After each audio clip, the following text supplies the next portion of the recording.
So hi friends, this is Shivram Yadav and welcome to NUZVID TECH EXP.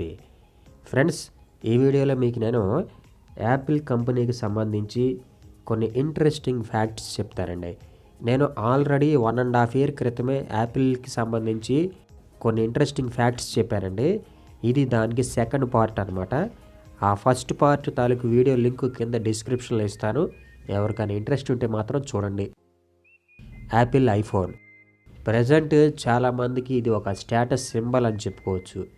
అయితే మధ్యతరగతి ప్రజలు మాత్రం ఈ యాపిల్ ఐఫోన్ని కొనగలరా అంటే అది కొంచెం కష్టమే అని చెప్పాలి. ఎందుకంటే యాపిల్ ఐఫోన్ ధరలు ఇప్పుడు ఆకాశంలో ఉంటాయండి. ఒక తక్కువ రకం యాపిల్ ఫోన్ కొనాలంటే మినిమం ఎంత కాదనుకున్నా 20,000 పెట్టాలండి. ఆ 20,000లో ఆండ్రాయిడ్లో అయితే మంచి హై క్వాలిటీ బడ్జెట్ మొబైల్ వచ్చేస్తుంది. అయినా కానీ మరి యాపిల్ ఐఫోన్స్కి సంబంధించి ఎందుకు ఇవి ఎంత ఎక్కువ రేట్ ఉంటాయి? అట్లాగే యాపిల్కి సంబంధించి నాకు తెలిసినటువంటి ఇంట్రెస్టింగ్ ఫ్యాక్ట్స్ అన్నీ ఈ వీడియోలో మీకు నేను చెప్దాం అనుకుంటున్నాను. ఇంకా ఎవరైనా సబ్స్క్రైబ్ చేసుకోకుండా నా వీడియోస్ని చూస్తుంటే దయచేసి సబ్స్క్రైబ్ చేసుకోండి. ఆ పక్కనే ఉన్నటువంటి బెల్ ఐకాన్ మీద కూడా గట్టి కొట్టండి. నా వీడియో నోటిఫికేషన్లు అన్నీ మీకు రెగ్యులర్గా వస్తాయి. ఇక లేట్ చేయకుండా టాపిక్లోకి వెళ్ళిపోదామా? ఒక్క యాపిల్ ఫోన్సే కాదు ఫ్రెండ్స్, యాపిల్కి సంబంధించి ఇతర ప్రోడక్ట్స్ కూడా అన్నీ చాలా కాస్ట్లీగా ఉంటాయి. ఫస్ట్ మనం ఈరోజు చెప్పుకోబోయే టాపిక్ వచ్చేసి యాపిల్ లోగో. సగం కొరికేసినటువంటి యాపిల్ అనమాట. అయితే ఈ యాపిల్ ఐఫోన్కి ఫస్ట్ లోగో అది కాదండి. ఫస్ట్ లోగో ఇది డిజైన్ చేసినటువంటి వ్యక్తి పేరు వచ్చేసి రొనాల్డ్ వేన్. యాపిల్ లోగో మొదట్లో 1976లో అయితే ఇలా ఉండేది. ఆ తర్వాత ఇలా మారింది. కొత్త లోగోని రాబ్ జోనాఫ్ 1977లో డిజైన్ చేశారు. అలా అదే మారుకుంటా ప్రజెంట్ ఈ యొక్క సిల్వర్ కలర్లోకి ఫైనల్గా వచ్చింది. మరి ఇంతకీ యాపిల్ కంపెనీ ఎప్పుడు స్థాపించబడింది? Steve Jobs, Steve Wozniak, Ronald Wayne. Apple లోగోని ఫస్ట్ డిజైన్ చేసినటువంటి వ్యక్తి ఎవరైతే ఉన్నారో రొనాల్డ్ వేన్, వీళ్ళ ముగ్గురు కలిసి 1973 April 1న ఆల్ ఫూల్స్ డే రోజు యాపిల్ కంపెనీని స్థాపించారు. అయితే మూడో పార్ట్నర్ అయినటువంటి రొనాల్డ్ వేన్ తన దగ్గర ఉన్నటువంటి 10% షేర్స్ని అప్పట్లోనే కేవలం $2,300కి అమ్మేశాడండి. ఇప్పటి 2020 మార్కెట్ అంచనాల ప్రకారం ఆ షేర్ వాల్యూ ప్రస్తుతం మార్కెట్లో $7,000 కోట్ల. అంటే మన కరెన్సీలో 5,25,000 కోట్లు. ప్రపంచంలో అందరికంటే అత్యంత దురదృష్టవంతుడు ఈ రొనాల్డ్ వేన్ అనే చెప్పాలండి. స్టీవ్ జాబ్స్, స్టీవ్ వోజ్నియాక్ మొదట్లో తమ యాపిల్ ఫోన్ కంప్యూటర్స్ని $666కి అమ్మేవారు. అయితే ఈ కంప్యూటర్లని తయారు చేయడానికి వాళ్ళిద్దరి దగ్గర సరైనటువంటి డబ్బులు లేవు. అప్పుడు వాళ్ళు ఏం చేశారంటే స్టీవ్ జాబ్స్ తన వ్యాన్ని $1,500కి, వోజ్నియాక్ తన సైంటిఫిక్ క్యాలిక్యులేటర్ని $500కి అమ్మేశాడు.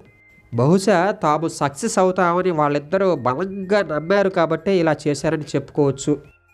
మొదటి యాపిల్ ఐఫోన్ని 2007 జనవరి 9న $499కి స్టీవ్ జాబ్ లాంచ్ చేశాడండి.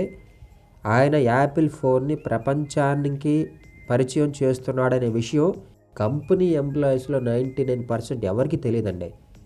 సాఫ్ట్వేర్ వాళ్ళకి ఏదో ఒక ప్రోడక్ట్ తయారు చేస్తున్నారని తెలిసింది. అట్లాగే హార్డ్వేర్ వాళ్ళకి ఏదో కొన్ని ఐటమ్స్ తయారు చేయించాడని మాత్రం తెలిసింది. కానీ స్టీవ్ జాబ్స్ యాపిల్ ఐఫోన్ని లాంచ్ చేస్తున్నాడనే విషయం స్టేజ్ మీదకి వచ్చి చెప్పేంత వరకు కూడా పార్ట్నర్స్లో ఎవరికి తెలియదండి. ఆ తర్వాత ఈ ఫోన్ ఎంత సక్సెస్ అయిందో మీ అందరికీ తెలిసిందే. ఆ కాలంలో ఈ ఫోన్ ఒక సంచలనం అని చెప్పాలి.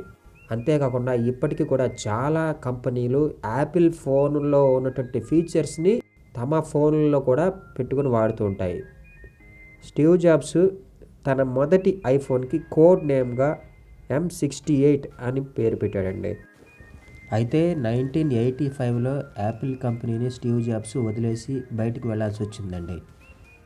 ఎందుకని బయటకు వెళ్ళాల్సి వచ్చిందంటే 1985 నాటికి యాపిల్ కంప్యూటర్ సేల్స్ బాగా జరుగుతున్న కాలంలో కంపెనీ ఒక్కసారిగా తమ ప్రోడక్ట్స్ రేట్లని పెంచడం మొదలుపెట్టింది.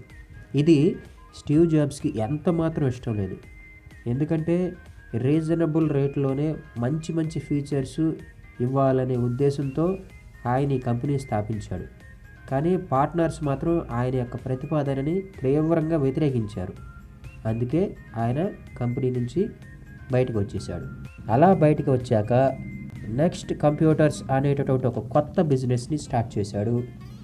అంతేకాకుండా పిక్సర్ యానిమేషన్ స్టూడియోని కూడా స్టార్ట్ చేశాడు.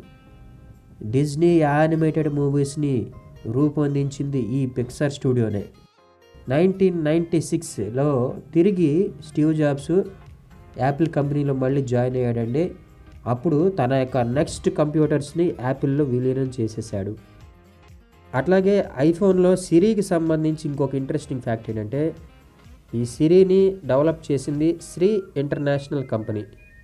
2011 ఐఫోన్ 4S నుండి సిరీ మనకి అందుబాటులోకి వచ్చింది. ఇంకొక ఇంట్రెస్టింగ్ ఫ్యాక్ట్ ఏంటంటే 2014లో గూగుల్, అమెజాన్, ఫేస్బుక్ కలిపి ఎంత బిజినెస్ చేశాయో అంతే బిజినెస్ యాపిల్ కంపెనీ ఒక్కటి చేసిందండి. That's the power of Apple. Apple share మార్కెట్లోకి వచ్చినప్పుడు దాని వాల్యూ $22. ఇప్పుడు దాని వాల్యూ 4.5 కోట్ల పైమాటే. ప్రస్తుతం యాపిల్ CEO టిమ్ కుక్ ఇంతకుముందు IBMలో పనిచేశారు. స్టీవ్ జాబ్సే స్వయంగా ఆయన్ని యాపిల్ కంపెనీలోకి ఆహ్వానించారు. 1998లో టిమ్ కుక్ సీనియర్ వైస్ ప్రెసిడెంట్గా తన యాపిల్ కెరీర్ని స్టార్ట్ చేశారు. సెక్యూరిటీ విషయంలో ఎక్కడా కాంప్రమైజ్ కాకపోవటం, సాఫ్ట్వేర్ హార్డ్వేర్ కరెక్ట్గా ఆప్టిమైజ్ అయ్యేలా చేయటం, అట్లాగే అడ్వర్టైజింగ్కి మరియు తన యొక్క ప్రోడక్ట్ మ్యానుఫ్యాక్చరింగ్కి ఎక్కువ ఖర్చు పెడటం వల్ల యాపిల్ ప్రోడక్ట్స్ ఎప్పుడు చాలా కాస్ట్లీగా ఉంటాయి. ముఖ్యంగా యూజర్స్ యాపిల్ ఐఫోన్ని ఎక్కువగా ఇష్టపడేది ఎందుకంటే అది యూజర్ ఫ్రెండ్లీగా ఉంటుంది, ప్లస్ సెక్యూరిటీ అనేది టాప్ లెవెల్లో ఉంటుంది. యాప్స్ని మనం చాలా చక్కగా ఈజీగా ఎక్కడ ల్యాగ్ అవ్వకుండా యూజ్ చేసుకోవచ్చు. అంతేకాకుండా యాపిల్ మ్యాక్బుక్ ప్రో ఒక వ్యక్తి ప్రాణాలని కాపాడింది అన్న విషయం మీకు తెలుసా?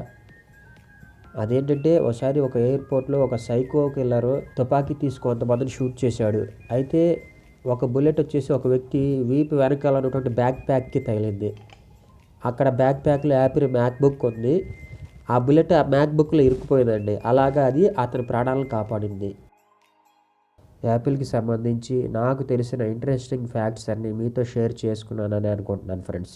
ఈ వీడియో నచ్చితే లైక్ చేయండి, వేరే వాళ్ళకి ఉపయోగపడుతుంది అనుకుంటే షేర్ చేయండి, నా ఛానల్ని కూడా సబ్స్క్రైబ్ చేసుకోండి. థ్యాంక్ యూ అండ్ జై హింద్.